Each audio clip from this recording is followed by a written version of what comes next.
Afternoon Enjoyers. Written by Red Rhubarb. Read by Arashi. Gee, Claude, where'd you get those? Hilda asked curiously as Claude opened a small paper bag full of roasted nuts, sugary sweets, and all things nice. He had stolen it earlier from the dining hall when the chefs had been distracted by Sedith, who wished to know if his little sister Flane had been eating with questionable company. Claude was very aware of Sedith's overbearing and overprotective attitude towards Flane, and he was more than willing to exploit that fact to its fullest. My, isn't it funner if I keep it a secret? Claude answered with a wink, without further explaining his genius snack-stealing scheme. Hilda reached for the paper bag and snatched a handful of sweets to enjoy. Do you think the professor will be angry when we're skipping class like this? I mean, I don't really care about the history of Enbar and blah blah blah, but the Battle of the Eagle and Lion will take place soon, and everyone's at edge.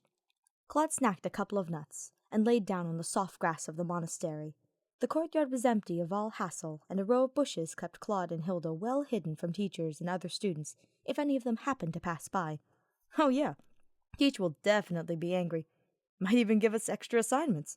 Or we can just say that I accidentally drank one of my poisons, and you were taking care of me like a model student full of compassion and other good qualities. Claude, you're unbelievable. I'll leave it up to you then. Hilda sighed and laid down on the grass right next to Claude.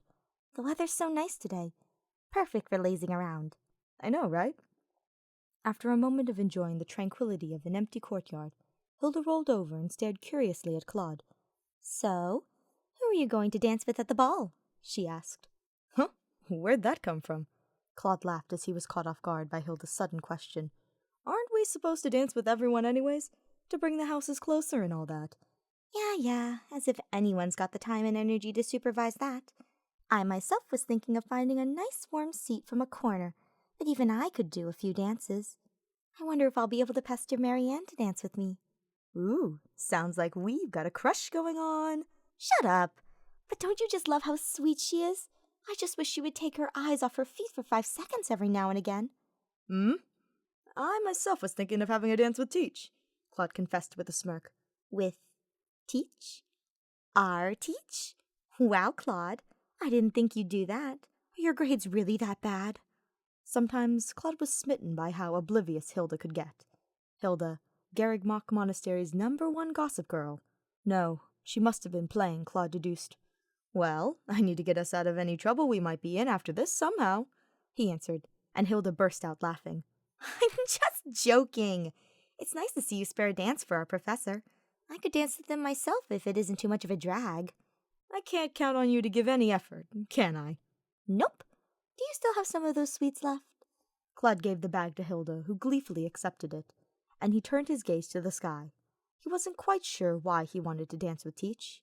Ever since they met, their Teach, Byleth, had piqued Claude's endless curiosity.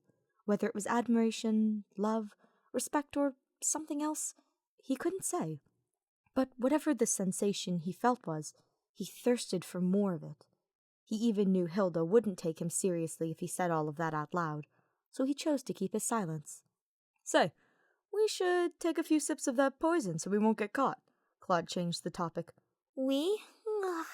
I thought you were supposed to be the sick one. Hilda yawned. Yeah, that was my original plan. But, more's the merrier. Thanks, but no thanks. Claude smirked.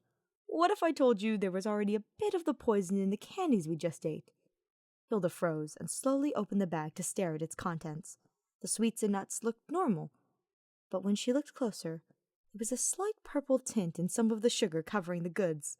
Claude! See you at the dorms. Last one there's a loser.